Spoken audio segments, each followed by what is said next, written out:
Captain Safdar साहब दामाद हैं नवाज शरीफ साहब के, कुछ उनकी गुफ्तगू सुने तो एक लगता है कि ये बयानिया कौन सा बनाने जा रहे हैं, किन लोगों को टारगेट करेंगे, ज़रा आइए आपको सुनाते हैं।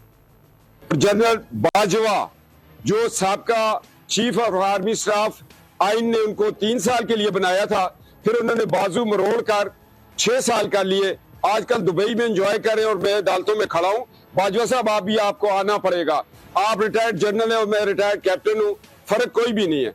अब दोनों रिटायरमेंट की लिस्ट पे लाइन में खड़े हैं, आप इस मुकदमे में पेश होंगे कि आपने क्यों फैज हमीद को दबाव में रखा और उसने मुसद्दक अब्बासी को रखा और उसने आगे होम सेक्रेटरी को रखा और ये FIR हुई। जनरल बाजवा आज दुबई में मजे कर रहे हैं, कौम जो महंगाई में मर रही है वो महंगी शॉपिंग कर रहे हैं और उनकी फैमिली जो है वो पीला सोना नहीं सफेद सोने की शॉपिंग रात को हुई है। तो खुदा के लिए वापस आओ भाई साहब, क्या इस पाकिस्तान को लूटना ही आपका मकसूद था? अब जनरल बाजवा ने इस मुल्क को तबाही के दहाने पे ला के खड़ा किया।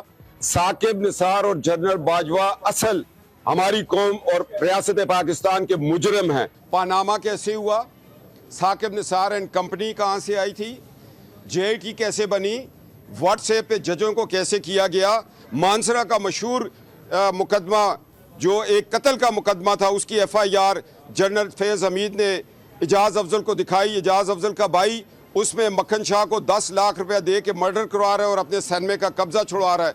ये हक़ाइक़ से पर्दा नहीं उठेगा?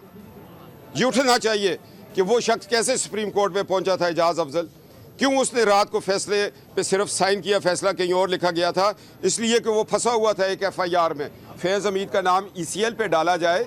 ये गुफ्तगू सुनी आपने, जनरल बाजवा, फैज़ हमीद, साकिब निसार साहब और अदलिया, ये बयानिया कुछ लोगों का ख्याल है कि ये ट्रेलर चलाया है सफदर साहब ने। जी बिल्कुल समी साहब, यही प्लान है। और अगर आज हमारे ही फॉर्मर कॉलीग हैं मुर्तज़ा अली शाह, उनकी स्टोरी जंग के अंदर छपी हुई है जिसके अंदर उन्होंने लिखा है कि जी 4-5 मुख्तलिफ लोगों को जो है वो टारगेट करके बयानिया बनाने की कोशिश की जाएगी। जनरल बाजवा, जनरल फैज़, इमरान खान साहब तो ऑब्वियसली, साबिक चीफ जस्टिस साकिब निसार और आसिफ सईद खोसा साहब, इन लोगों को जो है वो टारगेट करके अपना अगला बयानिया बनाने की कोशिश की जाएगी।